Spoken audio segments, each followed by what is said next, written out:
All right. Hello. My name is Lila, and this is Happiness is Wrapping It Up, the final um, session for the Happiness is workshops. It has been an interesting ride. Sorry, I just realized I have to do something strange. Okay. I forgot that when you do the YouTube thing, it echoes in the headset, and so I was hearing myself. That was interesting. Okay.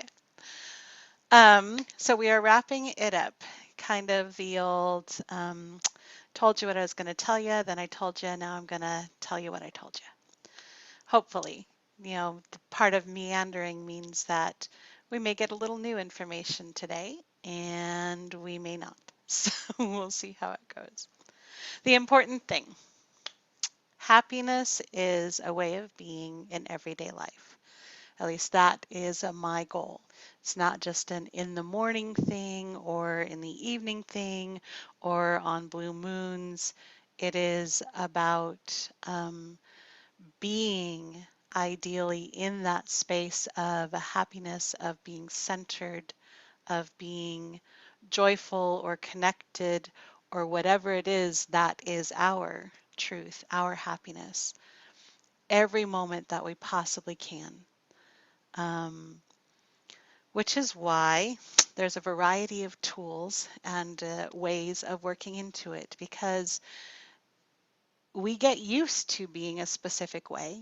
We wake up in the morning and people expect us to be this way, and so we expect ourselves. Then we go to work and we're expected to be this way, so we expect ourselves, and we create these habits. So happiness means we get to create new habits.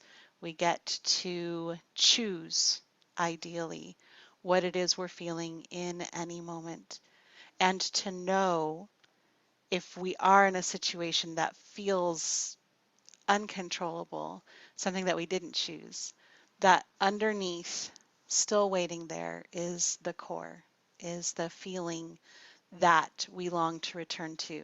We know that we can return to it. So that's the happiness practice in the big nutshell.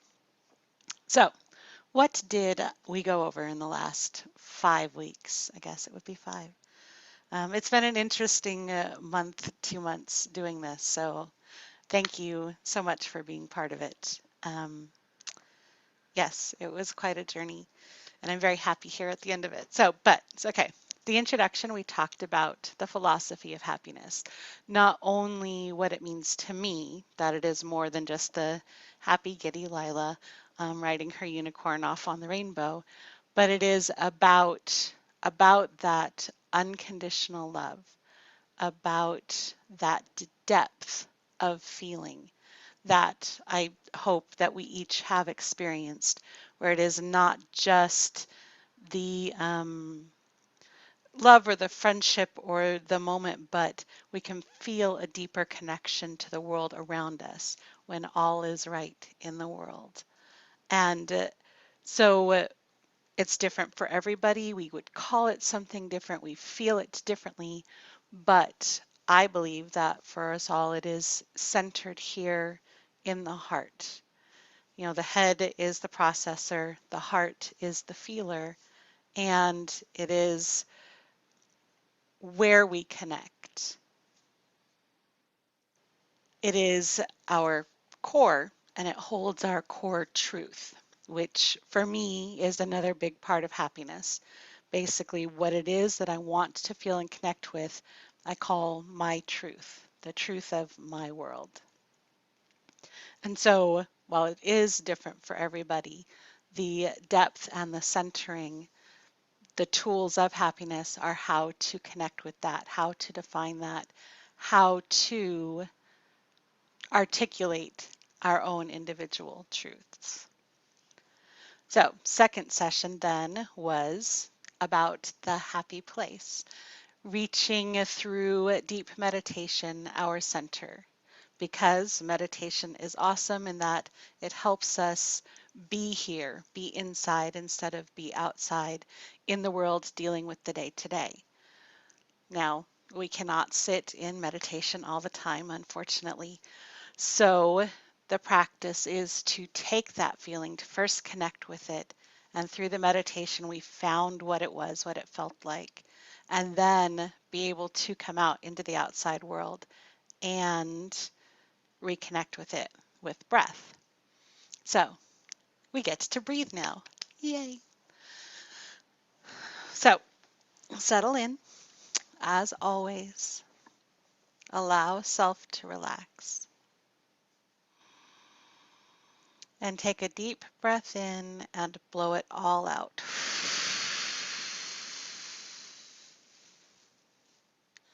And create that breathing space around you. And then when you're ready, you may have to take another breath because I've talked a little bit. Inhale through the nose and exhale through the mouth. And as you inhale through the nose, we follow the breath in and down the back of the throat, down into the lungs. And as we exhale, we just blow a little more space, creating a bigger bubble around us. And inhaling, following the breath in further, feeling the lungs and the diaphragm expand. And exhaling, blowing out all the little stuck bits that get inside, the stale, the thoughts, let them go. And inhaling, feel the breath swim through the blood and reach to the fingers and the toes. And exhaling, feel your attention settle, your body relax, and everything focus in on the heart center. A moment of peace, a moment of ease.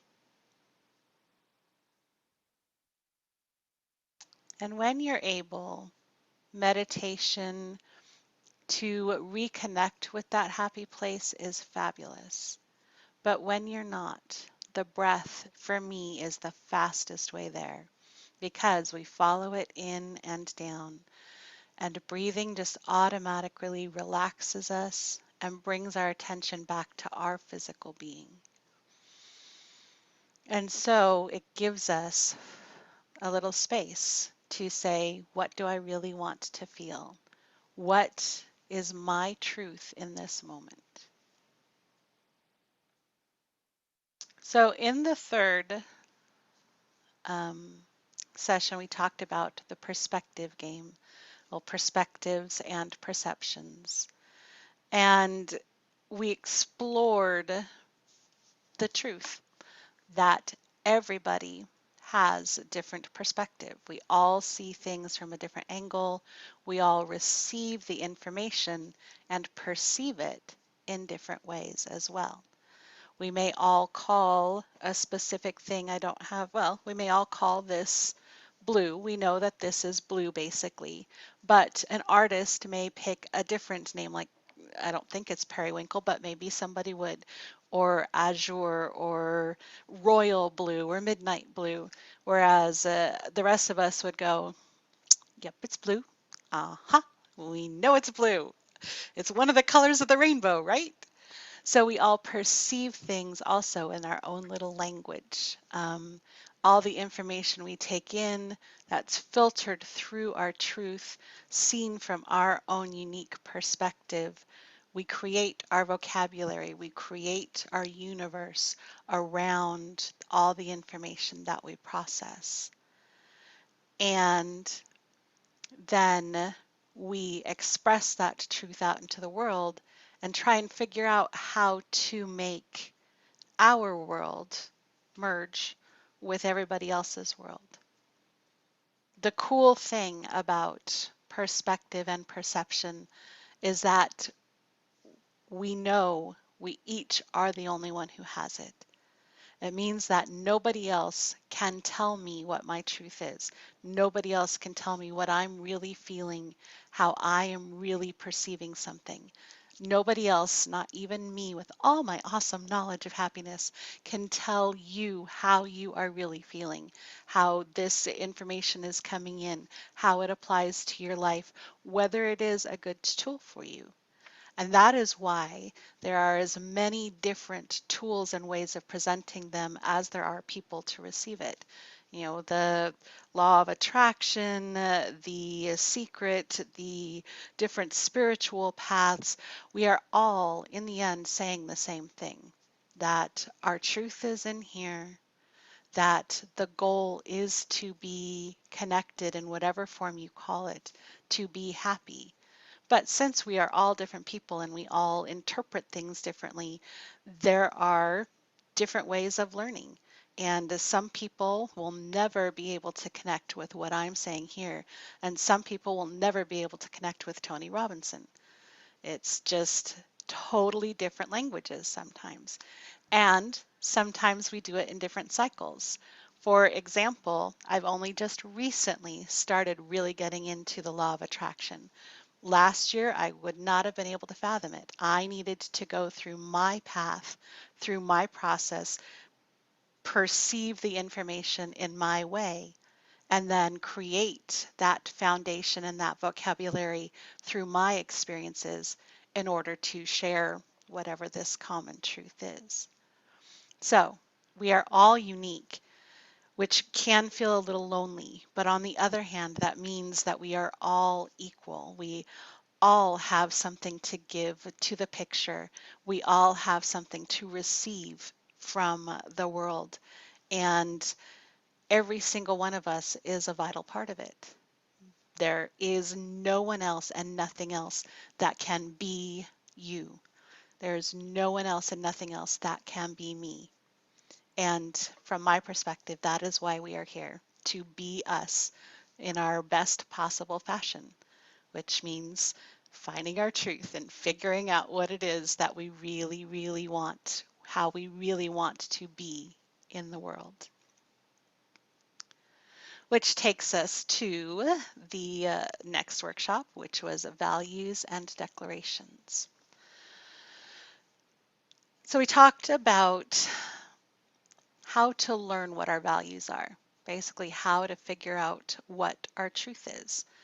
Because we could sit and think about it all day long, and people can give us advice and information, whether they're self-improvement people or our parents or teachers or bosses at our jobs or even well-meaning friends. And TV shows. I've actually gotten some great instruction from some of my fantasy books. You know, philosophy lies everywhere. And it is all about how we perceive it, what really clicks at the moment. So, how do we figure out what is really our truth as opposed to what we're quoting from a book or from our parents or from whatever is running around in our brain? And the answer is, to me, we try different things out. And most of all, we see how it feels. We connect with that happy place and we speak a truth and we see if it feels awesome and exciting and kind of tingly or even just relaxing and at peace, or if it kind of feels edgy, putting us in a bit of anxiety and maybe that's not really it and I'm sure I'm supposed to think that way. I know that that is what people want me to believe, but I really just can't believe that spinach is as horrible as people say it is. I just can't. I've tried and I can't. So it is about what we feel when we express things. It is about when we see things happen, what kind of reaction does that engender? How are we triggered? Or even what thoughts automatically pop into our head. The whole fashion police thing that was really big, I suppose some people may say in the 80s. I loved the 80s fashion. I looked really good in some of that stuff, especially the neon. It was awesome. But it might be frowned on in certain circles these days. But one person's faux pas is another person's haute couture. It is all about how we feel in it, how we feel seeing other people wear it. For example, we may not know that there's these really cool boots out until we see someone else wear them. And then we're like, oh my goodness, that exists. And then we have to try them on to see if they really work with what we want. It's a roundabout way about talking about truth, but I think it's one that everyone experiences. We try clothes on, then we look in the mirror, and then we feel a certain way about it. Depending on the mirror, that could be good or not so good. But we first have to see something, something has to spark us to want to make the change, to want to try something, to want to explore that truth. And then we try it, and then we get to decide if it really resonates with us, whether it is clothes or a deep philosophy, whether it is food or how we bring in money. Everything resonates one way or another, and everything becomes a choice.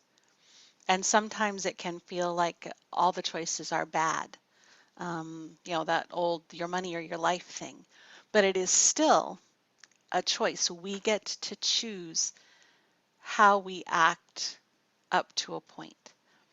And the more we practice working from our values and from our truths, the more we create the habit of answering, of choosing in our values instead of reacting to things, which is where the declarations come in.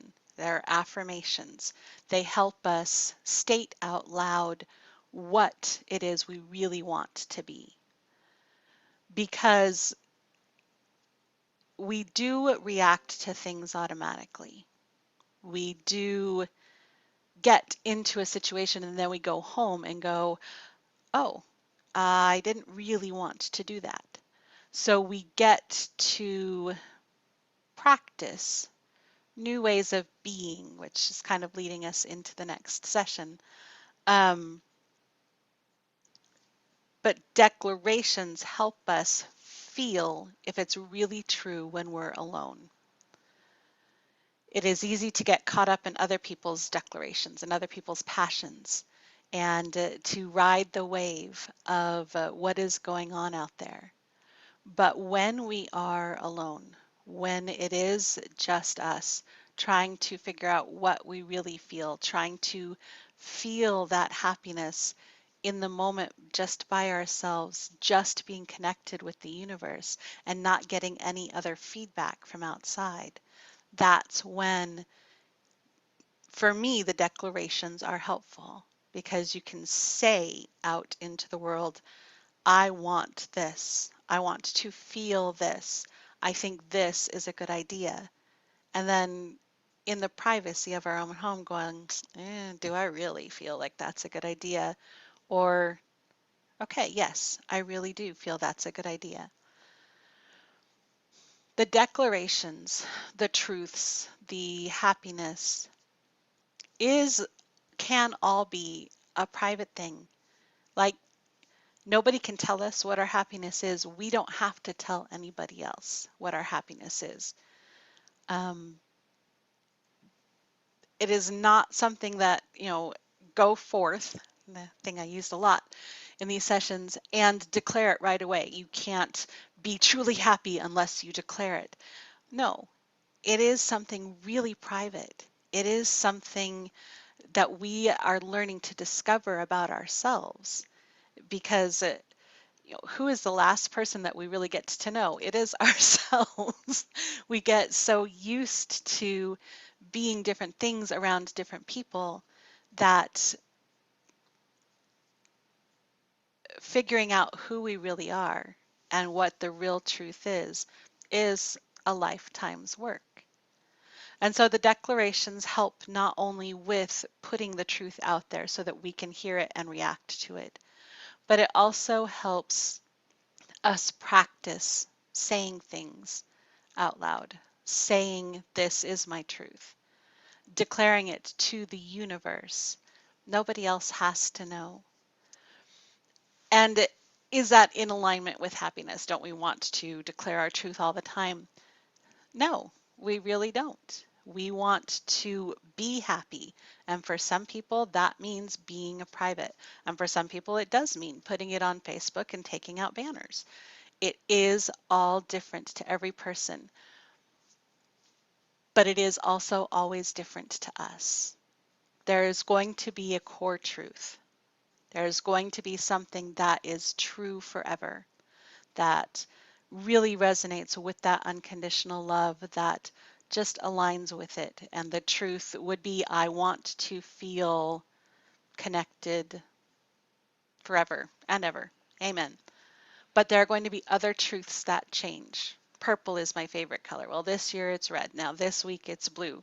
I am definitely going to be doing this. Okay, I'm really not because this happened. So I'm definitely going to be doing this. Declaring things can mean having to make retractions later. So we do what feels right for us, for our truth in the moment. We practice values that feel like they could resonate, and then we decide if they do.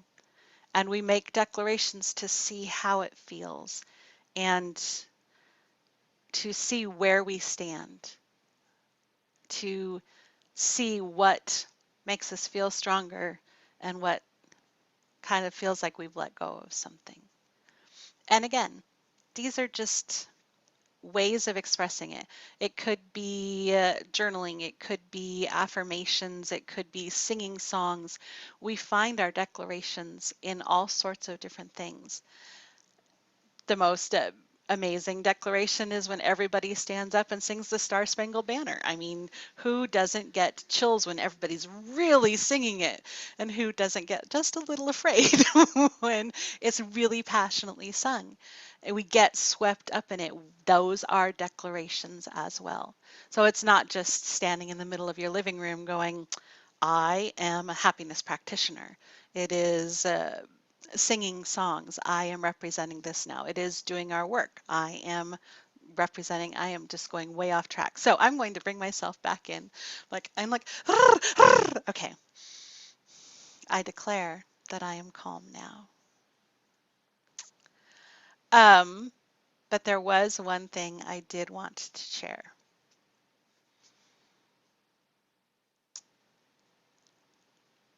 There is a difference between the thoughts in our head and the words that we speak. Thousands of thoughts can run through our head. And just because a thought runs in, just because we think it, just because it pops up and goes, da, da, da, it does not even mean that it is something we believe, that it is something we would ever say. It has nothing necessarily to do with our truth. The truth is what we are able to speak, what we are able to express, and feel good about that expression. I think the Bible says, first there was the Word. It's what we speak out. Yes, the universe sat and thought about it maybe, or maybe it was just a sudden explosion of idea, but the Word is what created the reality in a way. Don't know if I'm getting this right. Um, because it gave the thoughts a form. When we say something out loud, when we write it down, when we create art, we are giving the thoughts the form. We are giving our truth a form. But until that creation, until it is actually out here, it's just thoughts. It's just neurons running around. And we can think all sorts of things that have nothing to do with us. Now, Terry Pratchett in the Discworld, by the way, I think they said that the first sound wasn't actually a word, it was footsteps coming up to the microphone. Where they said testing, 1, 2, 3. Okay. So different philosophies from different places. Last week we did the practices and exercises, all the little different things to help find the truths, to help solidify the values, to help um, change the habits of outside information into what we really want to do, what we really want to be. Um, One of those exercises was the feelings exercise, where we write things down, say, this is what I'm feeling, this is what I want to feel, this is how it feels to feel the way I want to feel, and things to help with that. Another one was pre-play and replay. Another one was the in visualizing. They're all about the feelings. How does it feel in here when this happens? How do I change something? I change how I feel. I choose how I feel. I practice how I'm going to feel. So in visualizing is about how it feels in here as opposed to how I see it out there. We get all this information from outside, but all the practices and exercises are about how it reacts in here and how we can change that action or reaction so that we are not reacting anymore, but we are choosing what we are going to do, what truth we put out there through our actions, through our words, and how we're going to feel about it. Choosing actions and words so that we are in our truth, in our happiness, living every moment of every day, feeling connected, feeling joyful, feeling loved and accepted. So practices and exercises. The one I forgot to mention last week, because I was so excited about the whole tentacles in, bringing the attention in as opposed to reaching out, was the no thank you. As I said, thoughts just come wandering in through our heads. Well, this could happen. Well, that could happen. Oh, I see a cop. I could get a speeding ticket. No, thank you. It's not a, oh my God, no, I am going to go slow and I am going to do this. And yes, I hope you are going the speed limit when, well, at any time. Yeah. Hi, government people who are watching. Please drive safely. But it is about just saying no. Do I want to get a speeding ticket? No.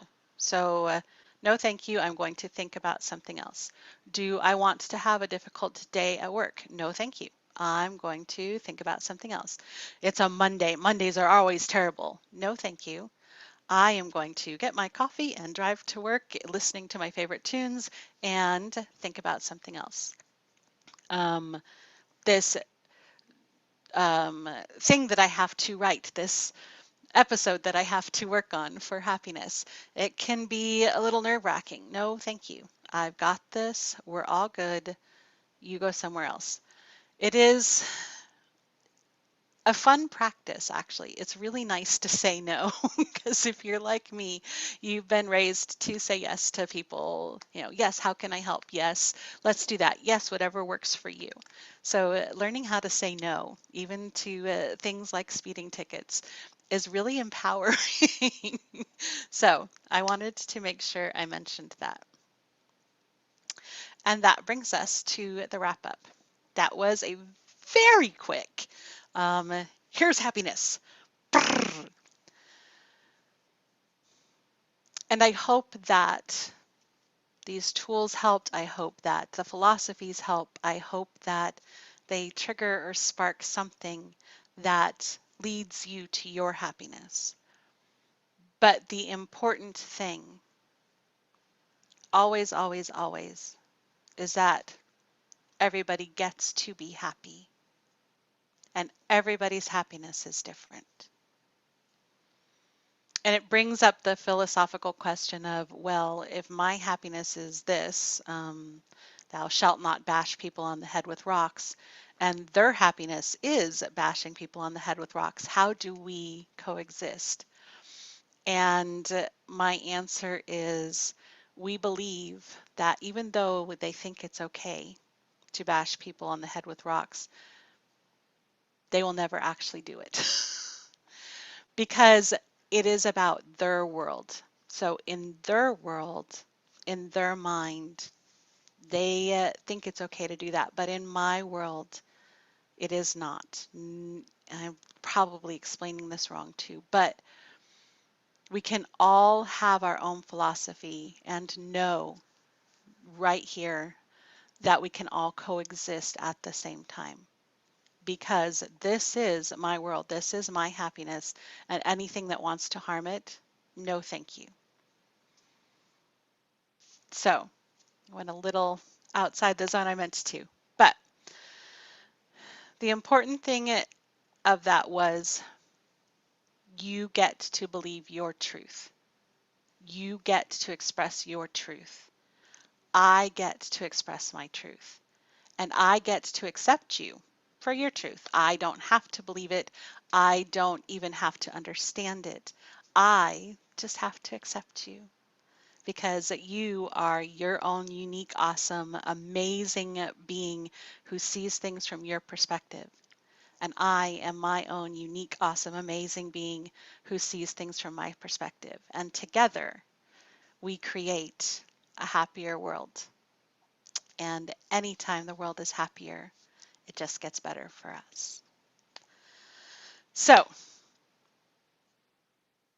I really hope that that all made sense. I have this wonderful way of writing going, yes, yes, we got it, we got it, we got it. And then rereading things a week later going, I don't even know if I knew what I was trying to say. But I know that my words are resonating off of something and they were what was meant to go today.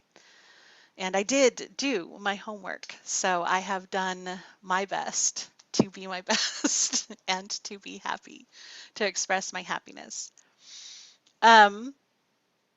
What is going to happen next? I'm not sure.